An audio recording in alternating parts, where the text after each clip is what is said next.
Well, good afternoon. Welcome back to another of our live streams, the second one today and the third in our little series to start us off. We are Digital Learning Cornwall, which is the EdTech and online learning research part of Aspire Academy Trust, and we're doing a live stream this afternoon, a quick live stream, and then we're going to offer you the chance to meet with us and discuss some of the things that I've gone over and talk about the EdTech demonstrator program a little bit more.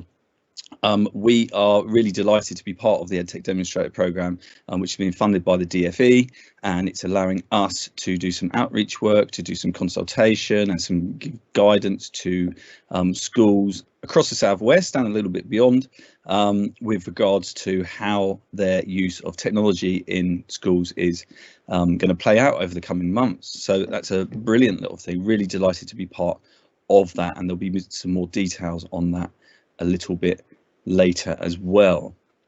So let's start to talk about VLEs a little bit. And I'll say from the beginning, now the term VLE is a little bit old school for me, the virtual learning environment, and I'm not the biggest fan of the virtual or the cyber or any of these terms that seem to come along with use of technology generally for the last 20 years. Honestly, if it was online learning environments, that probably takes the crazy buzz out of it and puts it into the place where we can think about it a bit more. So I might call it an online learning environment. It's a place essentially where children and teachers can interface in whichever way you want, a place where teachers can set work for children, a place where, you know, as things stand at the moment, teachers can communicate with parents through these systems as well. And there are a few different options out there, as I'm sure you know. At the moment, we're in, you know, schools are in a great position at the moment because there is funding out there for them to tap into having Microsoft accounts set up for them and Google accounts set up for them. So that's a brilliant place for us to be. We can again give you more details on that later. But in terms of which VLE you use, it doesn't mean that you have to be using Google Classroom or Teams. You know, we are specialists in primary education, and there are actually platforms that target that zone more specifically than those big platforms that people have heard about. So we're going to talk about those a bit more, and just to give you an overview of the different options that are out there. Okay, so you know, and there's some points up on the screen about what we're going to try and achieve. Obviously, things have been changing rapidly over the last few weeks, and at the moment we seem to have entered a rather stressful time for schools and for families as people try to work out what's going to happen with this 1st of June date, with people going back into schools, and schools are thinking about how can this stuff work alongside children being in schools? What tactics, what strategy can we have to ensure that children can access things in school, but also access things at home? Because we're going into a period now where there will be more children in school as long as this stuff gets up and running and works. And then some children who are still back at home for a significant period of time. So we've got to try and marry those two things up. So that's an overarching kind of aim to think about with this stuff. And really with our approach, it's about spotting what you have got running for you already. You know, lots of schools may have a VLE of some sort up and running already. So are there things that you can do to bolster and improve the reach of that VLE and open it up to other people? Are there other strategies that you can employ for getting information to parents? So for example, if you've got an MIS that will hold data on children, are there ways that you can automatically push that out to parents through an email system in there? So along with this, the general communication side to parents is something that again runs alongside it. So there's a lot to think about, but I definitely wouldn't suggest anybody jumps in with huge plans and big turmoil over the coming weeks. You know, schools need stability at this point in time, so there may well be some short-term things that you can do to bolster up what you've got, and there's some medium and longer term goals that you can get to. And again, coming back to that funding that's available for schools to build up their infrastructure, whether that they choose to go with Microsoft or Google. And we could talk about that a little bit more as well, because actually our trust uses a combination of Microsoft and Google services. You know, tapping into that funding will definitely be something that's worth doing for schools. So let's move on a little bit. I've picked out 5 products here, 5 products to give you an overview of. There they are, there's the pictures, and there's a few little points there about what they do. They've all got pros and cons. There isn't one that stands out that says this is the platform for primary schools from reception year up to year 6. And I know that teachers are sort of disappointed, like, just tell us which product we can use. We want one product and we want to roll that out. And unfortunately, you know, the fact is the way that a 5-year-old operates is far different to how an 11-year-old operates. So in primary, we've got to navigate this system quite carefully. I am not for one moment suggesting that you would have all 5 of these running in your primary school, but it is possible that you would be in a situation where you might run, for example, in the school where I teach, we're going to be running 3 over the coming weeks. We've got Tapestry down in reception, and then we're going to have Seesaw in Key Stage 1 and Google Classroom running in Key Stage 2.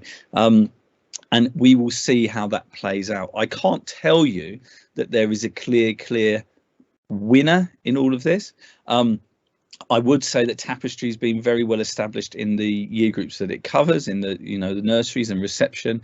And if you're running Tapestry already, definitely don't ditch that thing, because if it's established with parents, it's a brilliant tool. You might find the case where you want to actually expand Tapestry into year 1 and even into year 2. There are some schools doing that. But then I wouldn't recommend running Tapestry at this point for the whole school, because it just doesn't give the integrated approach that something like Teams or Google Classroom does. Okay, so lots to think about. It may be that over time there's going to be a more of a clear winner in this, but I can give you the advice about what we've done, and I can give you the advice about how you can take your specific situation forward. This is a very nuanced situation, and it will depend on your school, what you've got set up, whether you're working across different schools. You know, there's a lot to think about. So let's go through some of these major options. Tapestry. I've been running Tapestry for training for a number of years for schools with absolutely no regrets whatsoever, because it's one of those products that seems to have established itself well, has saved schools a lot of time and money when it's been used correctly, and has increased parental engagement in a really nice way. And over the last few weeks, they've added bits and pieces onto Tapestry to make it work better in these remote learning circumstances. It's got quite a sophisticated assessment system in there that can be simplified by the choices that you make with it, so that it works in your setting. So if you want to know more and more about Tapestry and how you can adjust that for your setting, I would say that I am a person with a significant amount of knowledge about how that can be implemented in schools. I'm pretty sure across Aspire, all of the 28 primaries are running Tapestry at this point, and if you look at the numbers of people who've been running this product for the last few years, you'll see that the product has significant worth.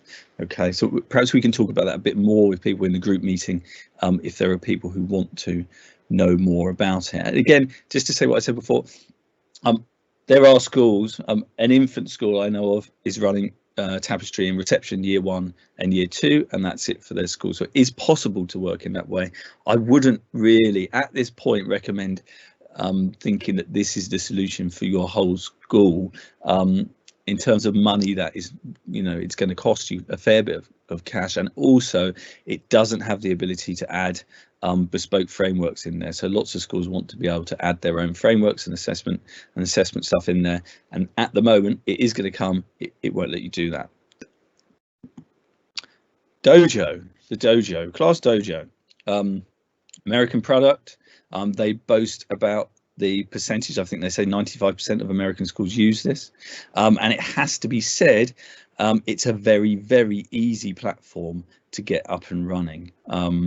At least it's an easy platform to get up and running when you've got parents in school and you can give them letters to give out. I would say it's probably a bit more of a challenge at the moment to get Class Dojo running, depending on the communication channels that you've got with your schools. So a brilliant communication tool. It will run on, you know, lots of smartphones. Smartphones are obviously something that we need to be really mindful of with how parents are engaging with the school, and Class Dojo has done a pretty good job with that. What it doesn't do is allow the more complicated, kind of involved back and forth work that some of the more complicated platforms like Seesaw, Teams and Google Classroom allow you to do. So be aware of that. There are schools that have been running Dojo for a number of years, and at the moment they're looking to move a step forward to get something that will give them more complicated sort of feedback mechanisms between the teacher and their class. So one to be mindful of. It might be that some people are setting this up now and they'll have a great journey with it, but possibly you don't want to set this up and then go to set something else up again. That's what I would say. Seesaw. Now this product, again, it's well established. There are schools that have been running this for years and have had a really good experience with it, and have obviously put themselves in quite a good position at the moment with remote learning. I like the interface and I really like the ease of use for teachers generally. You can add video directly from the web. You've got the activities section. You've got the ability to take pictures of things and then annotate them, add voice recordings, annotations onto them. It does have a very primary school friendly interface, and you can see that for years, for years 1, 2 and 3 and above, it makes sense in a number of ways. Okay, you can get away with running the free version. There are some limitations on that, and the product itself tries to get you to run a 60-day trial, and then of course they would like you to enjoy some of the features that you're on your trial and then go forward with the paid version. So be aware that this product, you may get to a point where you think we've got to pay some money towards this, which, as a third party, as a software company that's trying to exist in the big bad world of your Googles and your Microsofts and everyone, and we've got to accept that you can't get everything for free. When you look at this, you may think, this is a great thing to use. In terms of timescale at the minute, perhaps we're in quite a good place in that you can trial a few things out as we come on to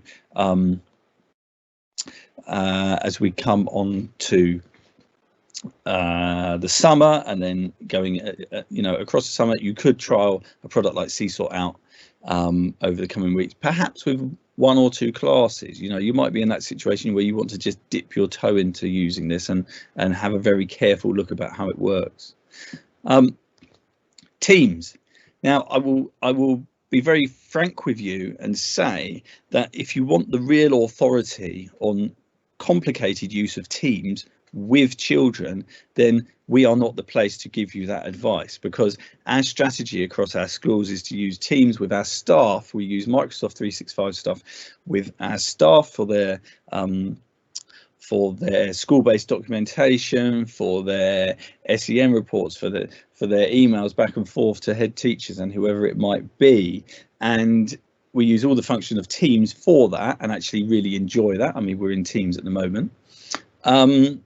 But we like to have that level of separation between the Teams and the Google setup that we use with the children. Okay, so that's another matter that you might want to ask questions about and talk about.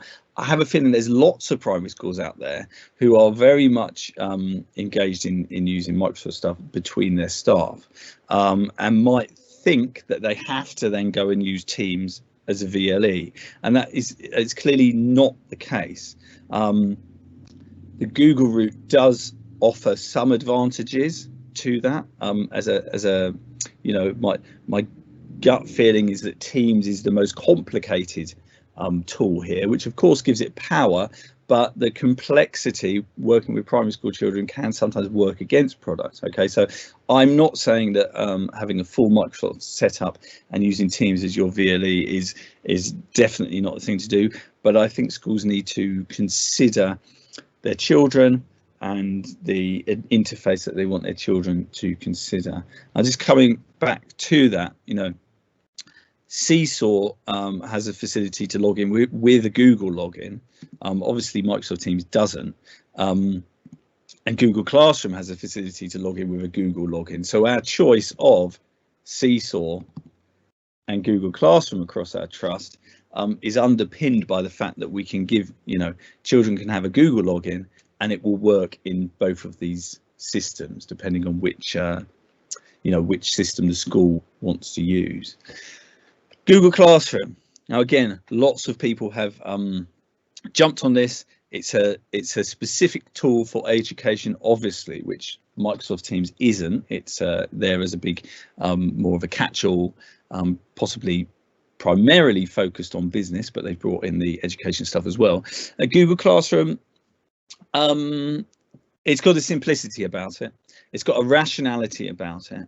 But you may look at it and think, yeah, I'm not sure about that for Key Stage 1. Certainly use in school with Chromebooks there for Key Stage 1 is not going to be as great as using something like Seesaw, or possibly, I'll come on to again, a tool like Book Creator might just, in terms of you working in school, might sort of trump all of these in a way.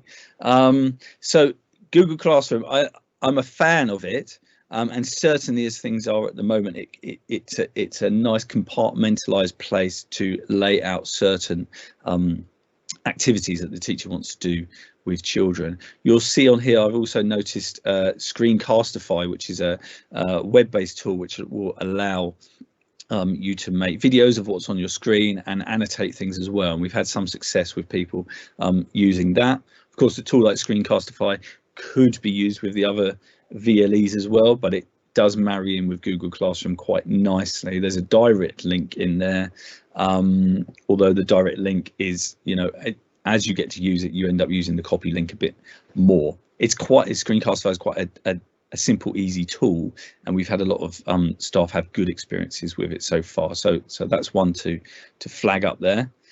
And of course, Google Classroom and Teams are part of the situation at the moment where you can get funding to bring your school setup up to a place where they'll be able to use that. Okay, so that's an overview of some of the products, and I would hope to go question by question in the group meeting in a bit. A few extra pointers, you know, I just mentioned there, you'll see down the bottom there, Book Creator. For me, there's a frustration with Book Creator in that it's not a full VLE in itself, although it's almost there. And I have a feeling that the creators of Book Creator will be busy working out plans so they can make this thing more of a fully functioned VLE. So it could be, you know, they could attempt to have it as the vessel that schools use. Book Creator allows a Google login or a Microsoft login. Okay, so there's nothing to stop you from using it. Really, whatever your setup, whether you've got Microsoft or Google logins or whatever. I would again thoroughly recommend it and flag it up as a tool that fits in with where primary school children are in terms of how they interact with computers. I've never seen children produce work as fast and as easily as I have with Book Creator, and as it stands, you can use it for free and set up libraries and get some really high quality pieces out of children. If you look across the internet, you'll see that Book Creator's got traction amongst primary school teachers. So it's again, it's another one to think about within there. Just coming back to the sort of, you know, the real overriding thing with this is to think, what is this really bizarre situation that we're in at the moment? We cannot force parents down a route, really, unless your children have gone home and they've each got the same device. We cannot force them down a route and say, you must have access to this. You must have access to this laptop or this desktop. We've got to plug into the mobile phone as a sort of base level, we can just about depend upon for the majority of parents. Of course, there are some parents who won't run a mobile phone, and we've got to think about them as well. But the tools here, we've got to think about them in terms of the mobile phone and distributing those logins to people and making that system work, and having you know, there's nothing wrong with putting things in place and allowing them to build over time. At this point in time, we can't force things down people's necks and say you've got to do this by next week. We've got to take the sort of less stressful approach. I mean, things are stressful enough at the moment as they are, without parents being bombarded with other things, and we ourselves are not guilty of that necessarily, but you know, we by communicating with parents and rolling things out, we accept that we have added to that, but hopefully in the longer term we should see the benefits of that playing out in the school communities. So there's a group to meeting now, and I'm very much looking forward to having a conversation with